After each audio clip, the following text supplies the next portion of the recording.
First ever live stream. We're hopefully both on YouTube and Twitch by now. We are going to be talking a bit about fatigue today. So if you have any questions, do pop them in the comment fields and we'll try and pick them up. I'm joined here by Claire from the info team here at the MS Trust. And also Nick is off camera. He's going to be picking up the questions that you are hopefully posting in our comment fields.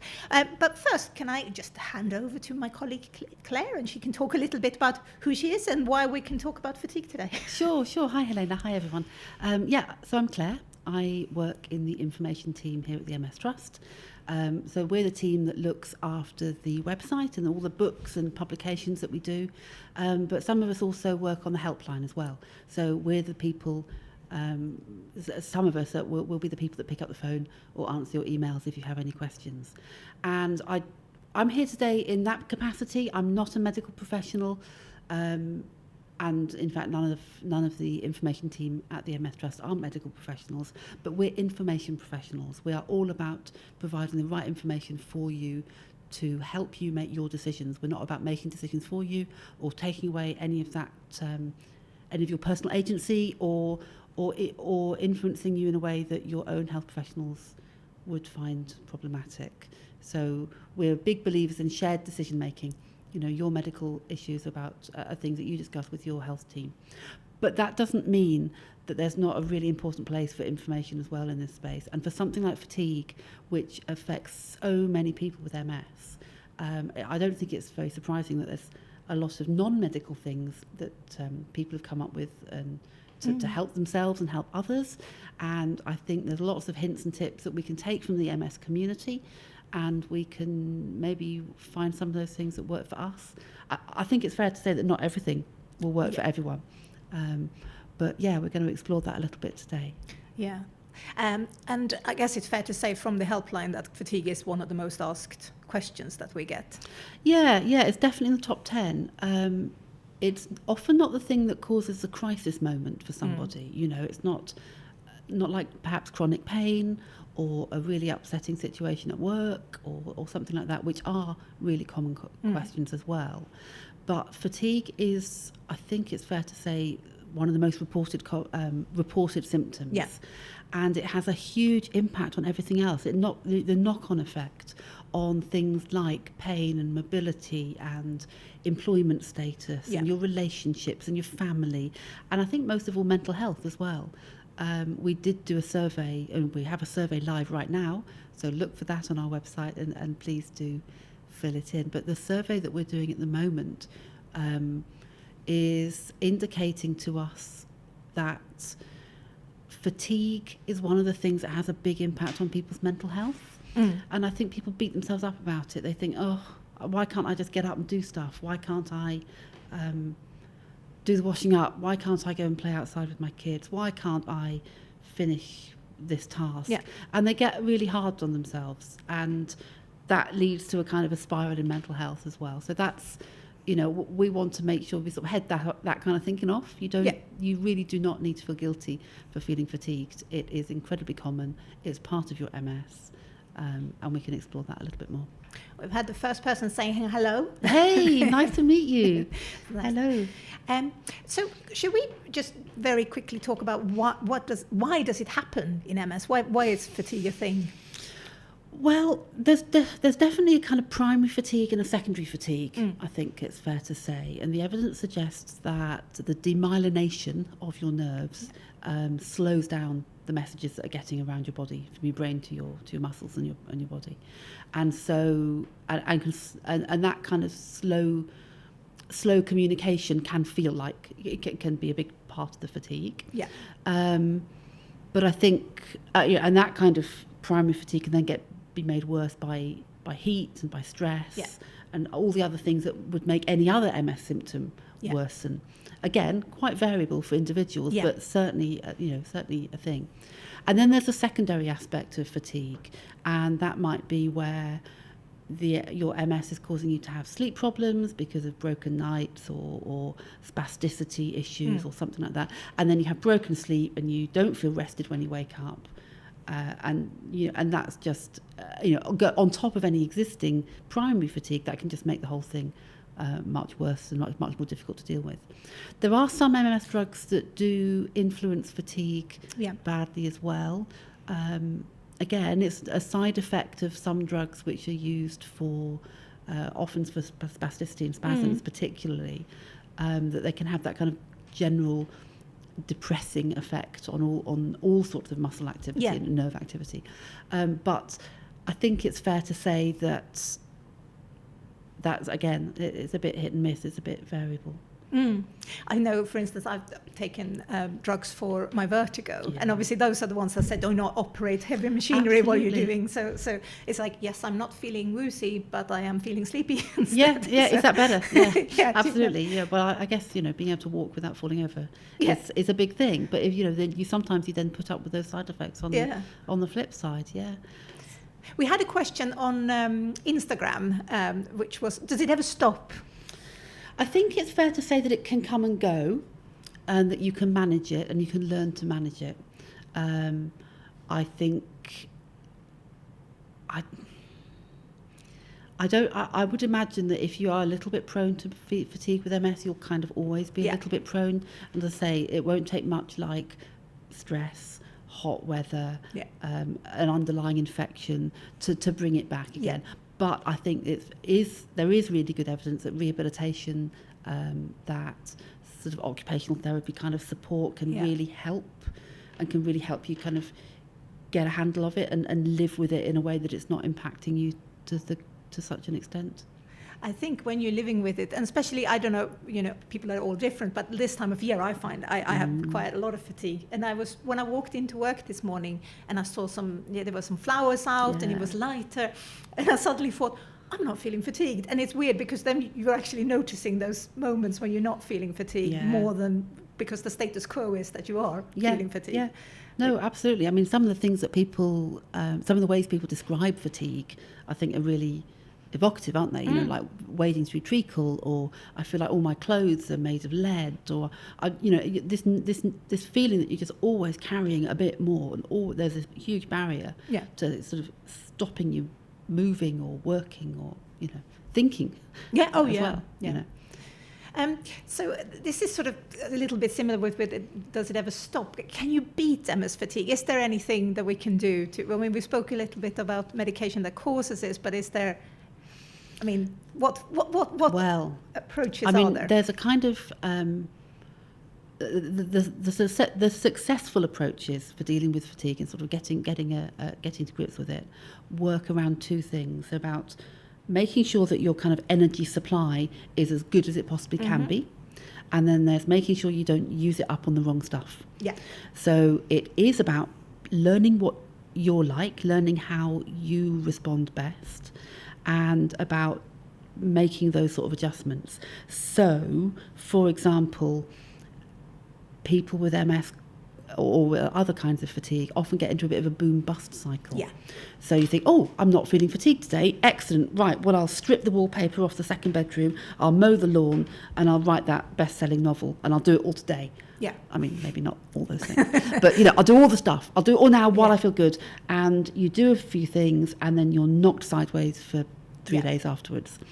And actually that can be really hard, because it's this having to hold yourself back when you are feeling good in order to make sure that you are feeling good later, and you can kind of keep that level. So things that you can do to make sure your energy supplies are really good. I mean, the obvious ones: are you eating properly? Are you getting the right nutrition? Are you getting enough fluids? It's kind of, sometimes it can be easy to overlook, and sometimes it can be really hard to to cook a nutritious meal for yourself when you're feeling really fatigued, and you get a vicious circle that way, and you just go for tea and toast because it's easy, and you end up finding that you're actually missing quite a lot of important aspects for your diet. So that's first thing, let's rule out any kind of deficiencies or poor nutrition. Are you getting enough sleep? Are there things you can do to make sure your sleep isn't too disturbed? Are there symptoms that trouble you at night, whether that's getting up to go go to the loo, spasms at night, restless legs, that kind of thing. Oh yeah, that's an issue actually. We got a question there from Menelaya. Issues with family not understanding fatigue. That is so often. They just say, well, what, you're just lying there, you're just sitting there. What do you mean you can't get up and do this?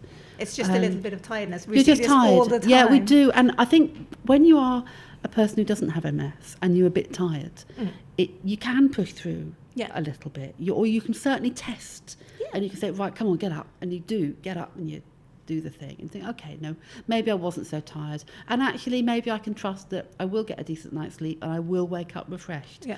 But with MS fatigue, you don't have that. You don't have that knowledge that you're going to wake up refreshed. You don't have that knowledge that you're going to get up from your, afternoon rest and feel able. And it's that uncertainty, I think, that's really tricky, isn't it? Yeah, it's really hard to explain. So how do you explain it to your family? I mean, you can point them to the resources on the MS Trust website. Yeah. You can point to our very lovely book, Living with Fatigue, a guide for people with MS, and we have got some information in there about how people with MS can talk to their families about that.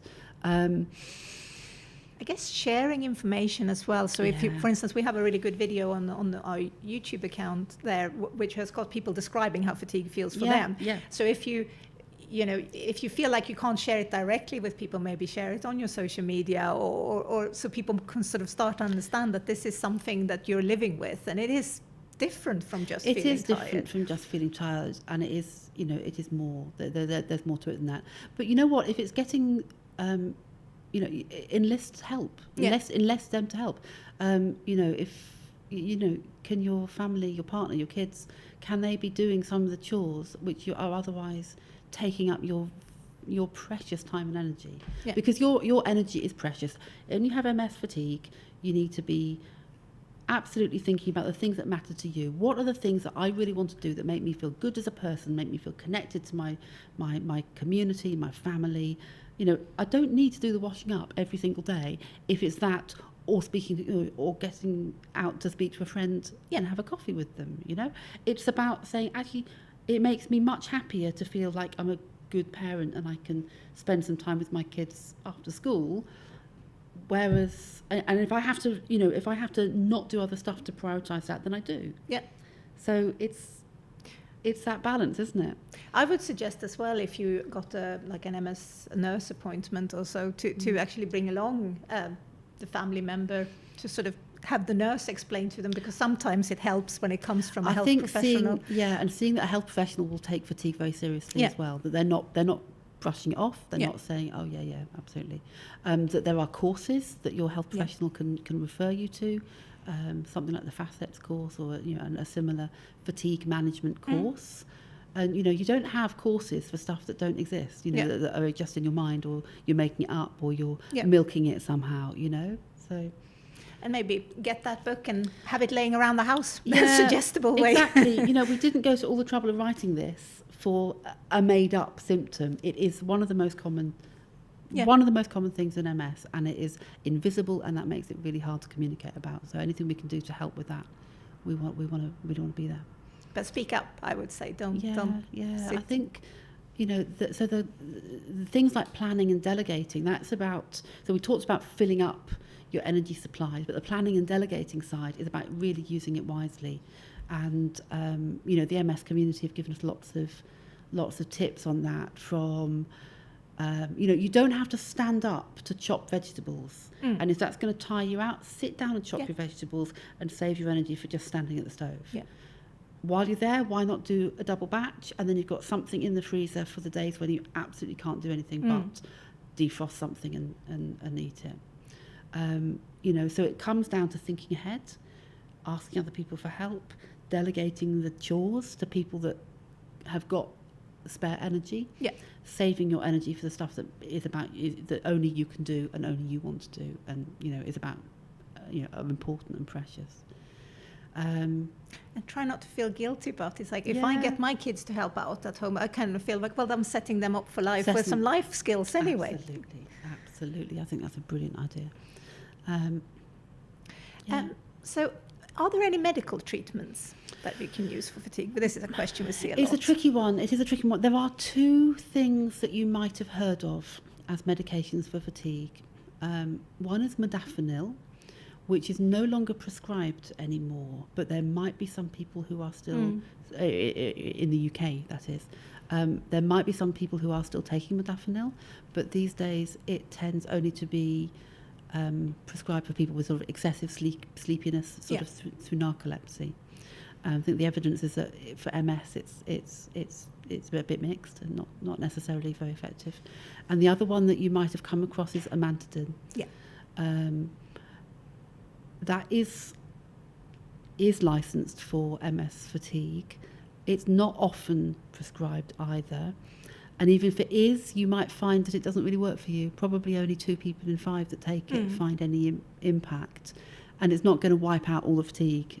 But, you know, if your fatigue is incapacitating, if you've tried methods to really support yourself as much as you can and got your family supporting you, and it's still really, really impacting your life, then I think it's absolutely something you can bring up. Yeah. But I think the flip side is also, what other things are you taking that might be impacting your fatigue? Yeah. Like vertigo drugs, like drugs for spasms, and or low mood and things like that. Yeah. So definitely there's also a space for having that kind of conversation with your health professional. Is there any kind of medicines review we can do that might moderate the effect of fatigue as a side effect as well as fatigue, full stop? Yeah. What about supplements? That was something somebody was asking on Instagram. Yeah, I mean, there's no real... there's really mixed evidence on this. Basically, if you've got a really healthy diet, there's no reason to think that you're not getting everything you need from a decent diet.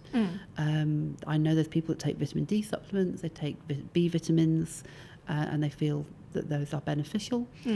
If you can afford it, if you're happy to try it out, it's certainly safe to do so within normal limits. What I would say though, why not take a bit of a diary? Be a citizen scientist. Yeah. Give yourself a couple of weeks diarising how you feel, when the fatigue's worse, when it's not so bad, and what you've eaten and drunk and done during the day. And then if you want to take a supplement, take it for a little while and diarise that as well. Yeah. So you often hear people that say, oh, well, I started taking this and it was instant, and it made a difference.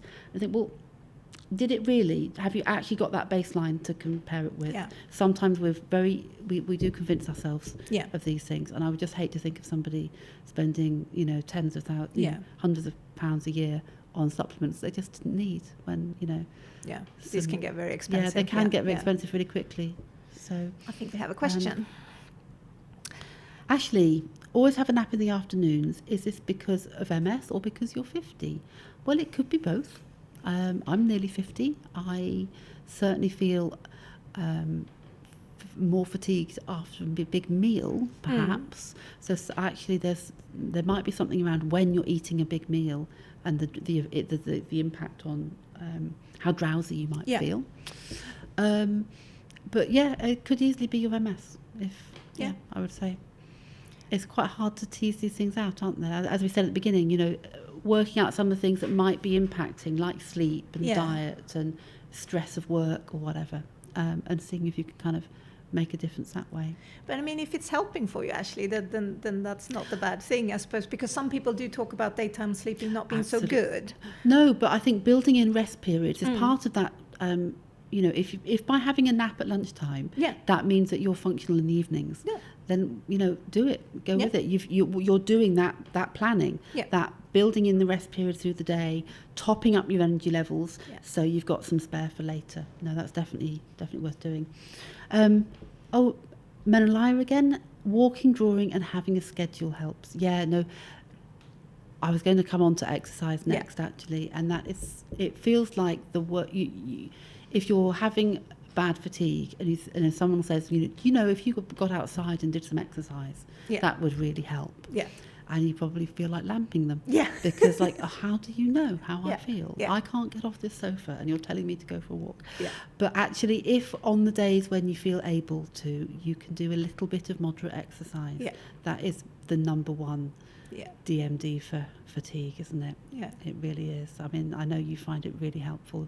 Yeah, I mean, for myself, I find like that's like because I tried some drugs for fatigue. I've tried all sorts, tried a bit of supplements and things, but the only thing that really works for me is exercise. And for me, I was a self-confessed couch potato. I did not do anything. You got tired running for the bus, but it was a very slow build-up. It's taken very many years to sort of get myself into a routine where I'm exercising, not every day, but like most mornings I do a thing to set me off, and that keeps me sort of my energy topped up so I can work.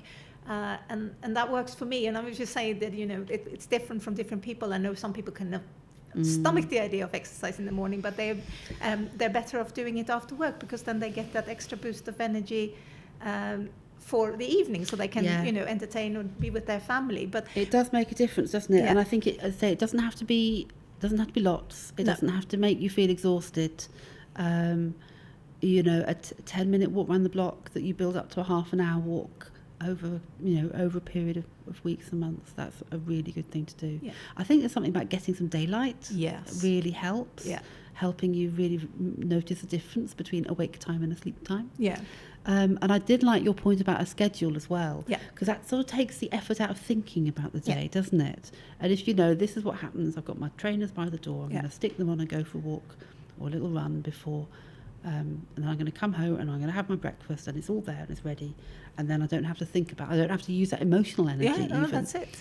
I think that's a really good advice, Menelaia. Thank you. So we've spoken a little bit about diet before, about like how you actually set up, but are there any diets out there that's sort of proven to help with fatigue? Because this is something that a lot of people swear by. People come round and round to that.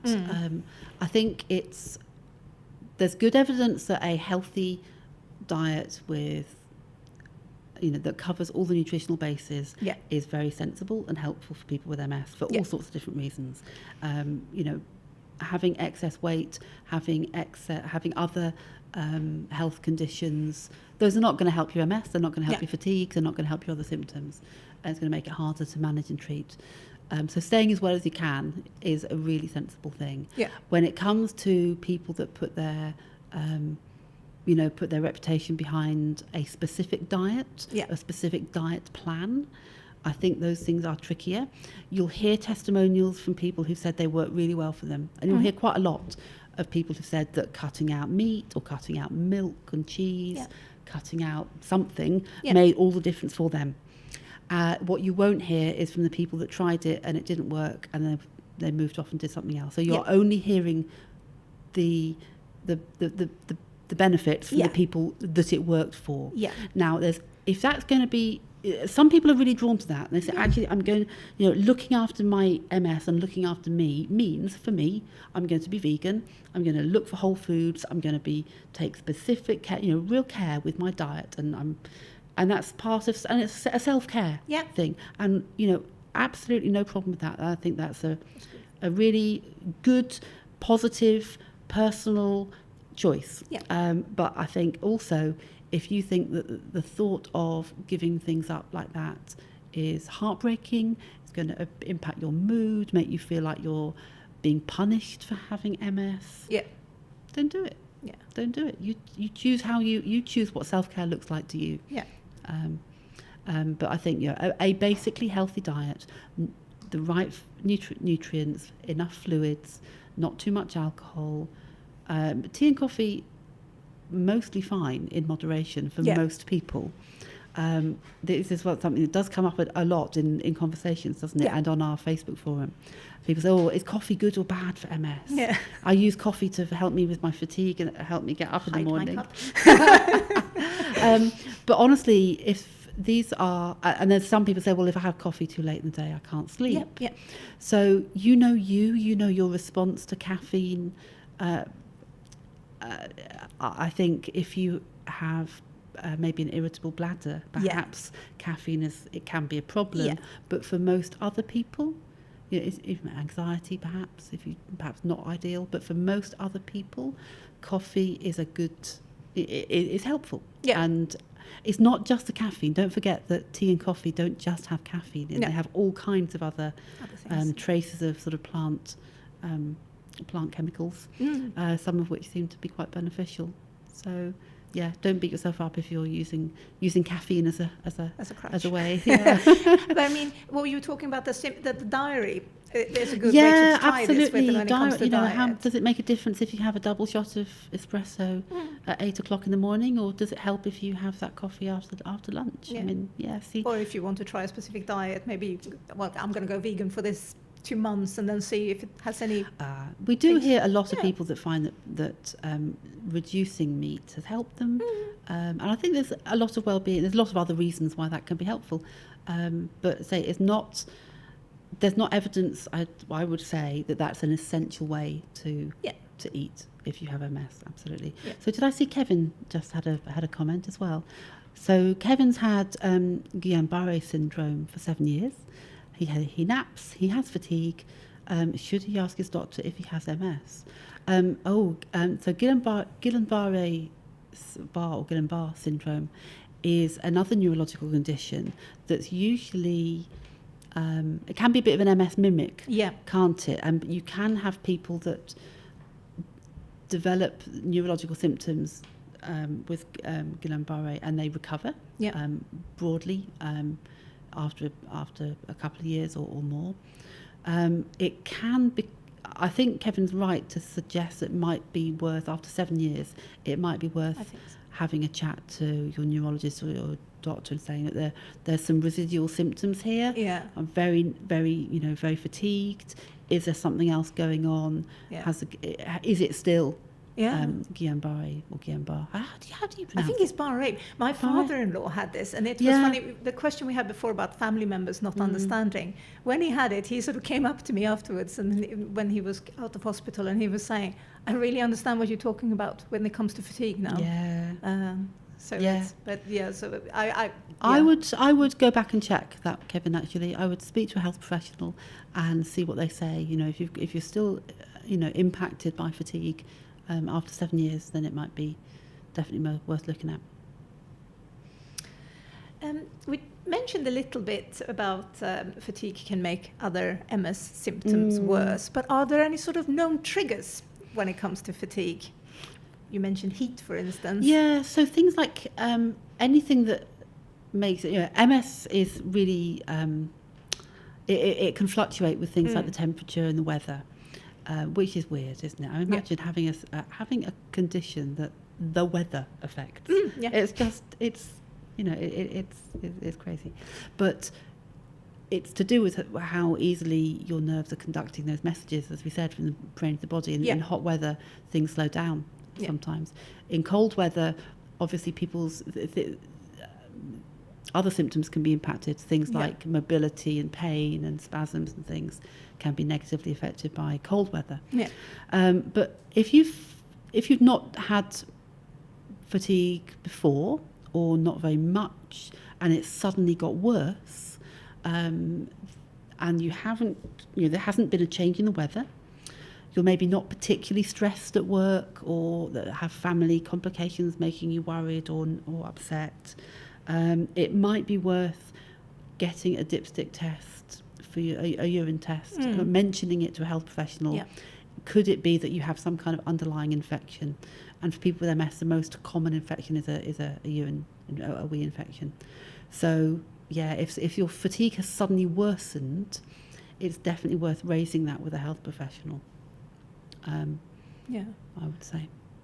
I think, during the summer when it was very, very hot, fatigue for me, I was just completely useless. But I know that a lot of the non-MS population was feeling it too. I was not much better, frankly.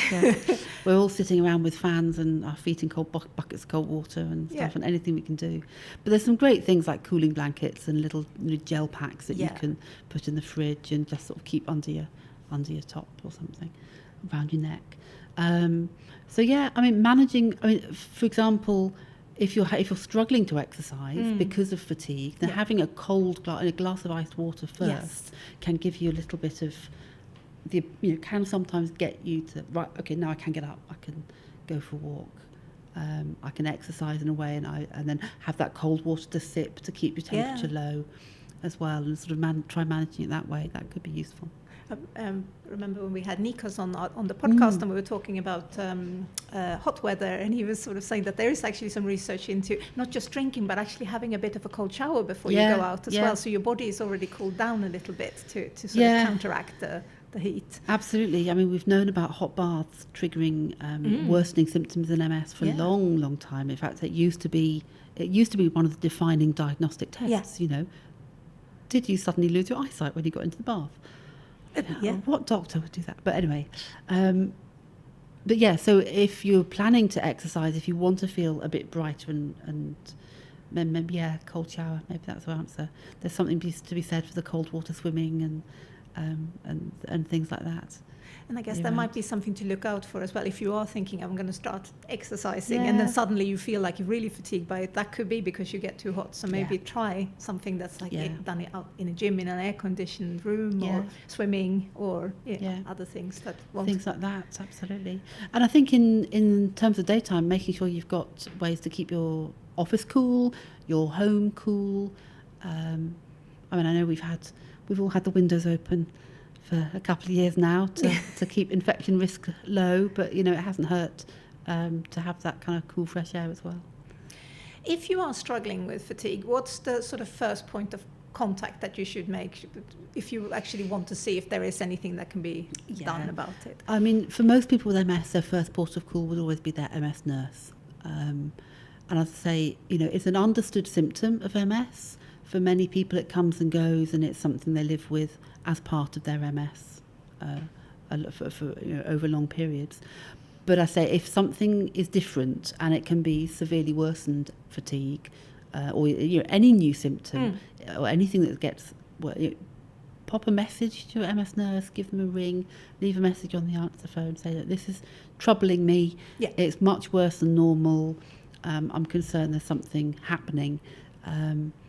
I think it's fair to say that they would be unlikely to sort of escalate that and think it was a relapse if it was just fatigue on its own, but that it might well be an indication of something else going on. Your MS team want to know about any changes, broadly speaking. And as you mentioned, there are fatigue courses and things like that you can sort of learn to manage fatigue. I mean, there is some tips in there. The book we designed is basically a fatigue management course in book form. And I would just say, so what is fatigue? What are the causes of fatigue? How to manage fatigue? And then sections on building up your energy levels and using your energy effectively.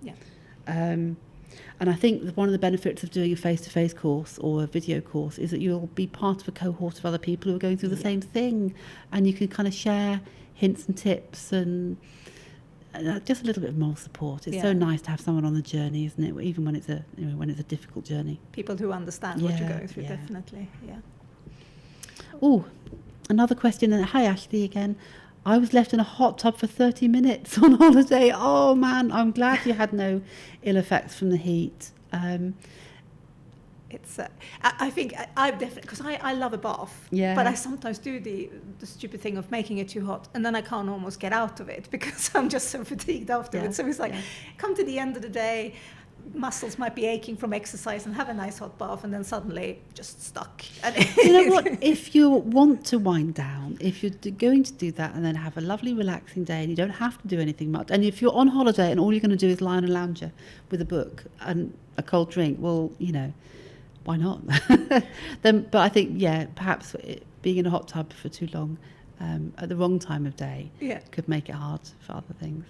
We have seen a few comments online about, now I'm trying to remember is it Wim Hof method? Involves which cold. Is the opposite. Exactly. The, the ice and the cold and things like that. I think there's some other supplements and things involved in that as well. I haven't looked into it in I great think it depth. is just to go in the water cold, but I'm going to have to look that one up. Adherence of that kind of methodology and that kind of, and related things suggests that the cold water is really good for your a particular nerve pathway that stimulates anti-inflammatory activity generally through the body. So it's not just for MS and MS fatigue. People might consider it for all sorts of other reasons, but we tend to, people who are using that method are tending to think about inflammation as being a bad thing, and that it's something that Western lifestyles and Western diets tend to promote, and we sit around and we eat the wrong stuff and everything just gets a bit inflamed. And actually, maybe there's something in it. There may well be, but if it works for you, it's one to try. Don't go jumping into cold water without having somebody around you, though. Make sure you've got, sudden shocks like that can be dangerous to the heart. But I'm currently following Liz, who she did a long cycle all around. Oh my goodness, amazing Liz. At the moment on her Instagram, I think she's doing a challenge that every day this month she's going into a loch, because I think she's in Scotland at the moment, and it looks very cold, but she's looking like she's loving it. So. Absolutely. I think it's a wonderful thing to do. Hello, Kevin. It's lovely to... Kevin is thanking us for reading and replying, and we are very grateful for your comment, Kevin. He's struggling with his symptoms and he's finding fatigue really draining. And we completely sympathise. And I think it's fair to say you're not alone. No. There'll be a lot of people out there watching this today or watching it later on who will recognise that. And it can take you to quite a dark place, can't it? Because if it's so draining and you say, well, what am I doing? I can't get up. And you tell yourself you're lazy and you tell yourself that you're useless, and you're really not. It's not your fault. No. MS fatigue is draining.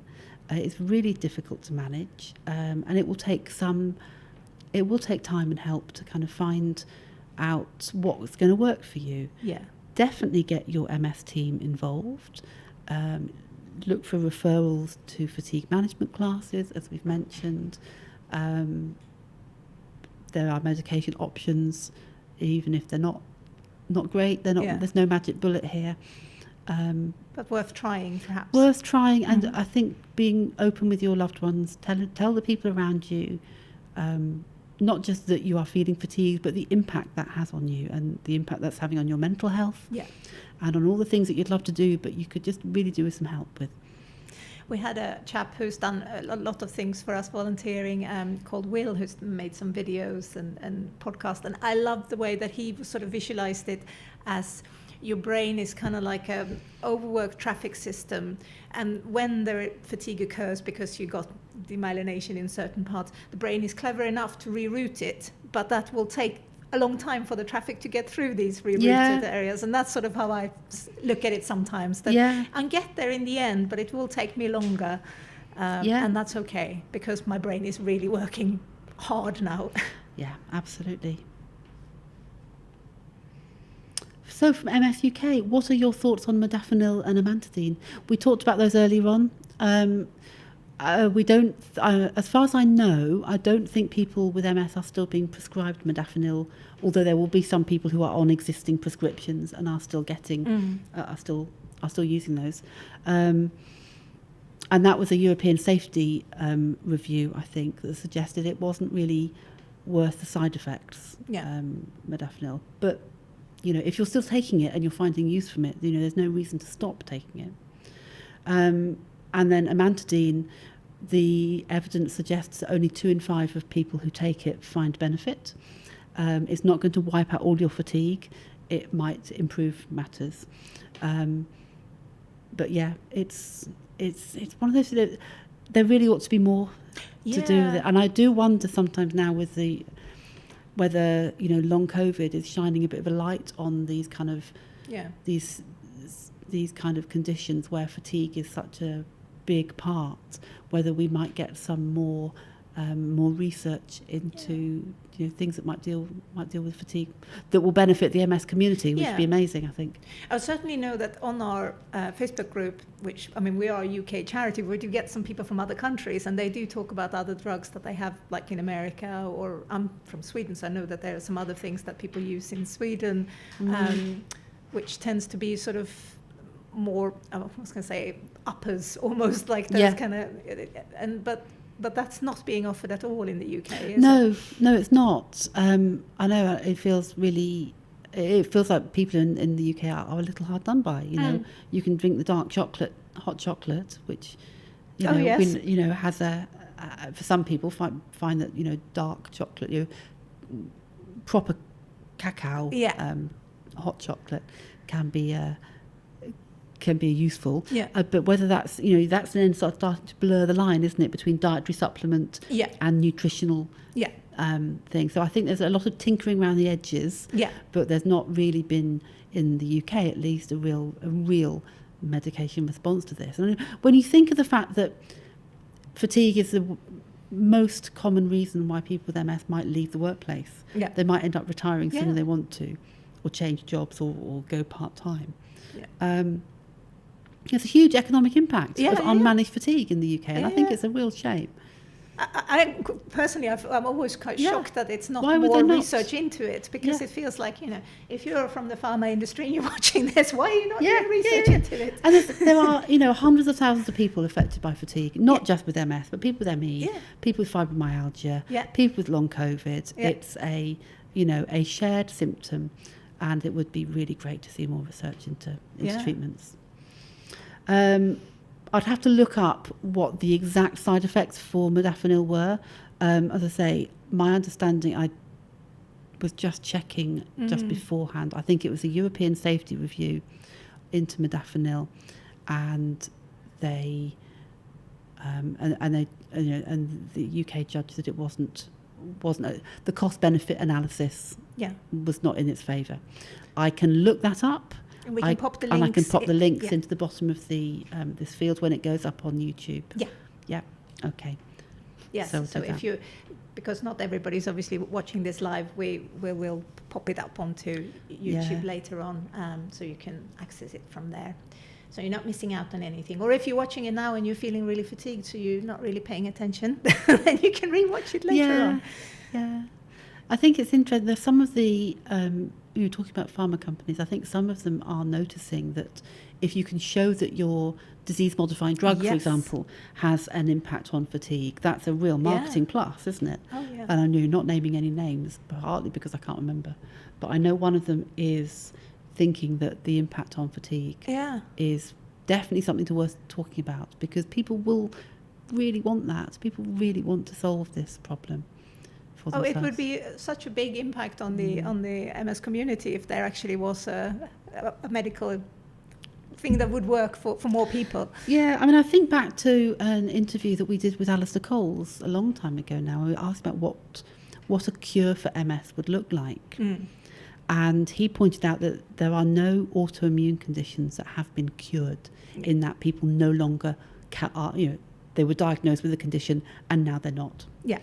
They, no matter what, they're still people that have MS. They have just got the symptoms very much under control, to the extent that they don't impact them anymore. And I think fatigue is one of those things, isn't it? If you could get rid of fatigue entirely, the being diagnosed with MS would be much less significant, wouldn't it? Be wonderful. Yeah. So that is definitely, it's not just about lesions and relapses and progression. It's, fatigue is one of the things that you live with every single day sometimes. And so, there's a huge impact there to be had. Is. I want to say big thank you to everyone who's commented and sent questions and things. Just because we're going to stop this very soon now, it doesn't mean that we can't answer your questions. You can give us a call. And Claire, why don't you tell how people can get that book if they want it? So absolutely. On the MS Trust website, we've got a publications shop. So you go to the shop, mstrust.org.uk, and you will find all of our publications, and you can download them for free, and they'll, you put in your email address and it'll be delivered to your email, or you can order a paper copy, and again, it will be sent to you absolutely free. And this is part of what, a big part of what the MS Trust is here for, is getting this information into your hands. So we've got information web pages on fatigue as well, and we've mentioned some of these interviews with people. We've had webinars and all sorts of interviews and expert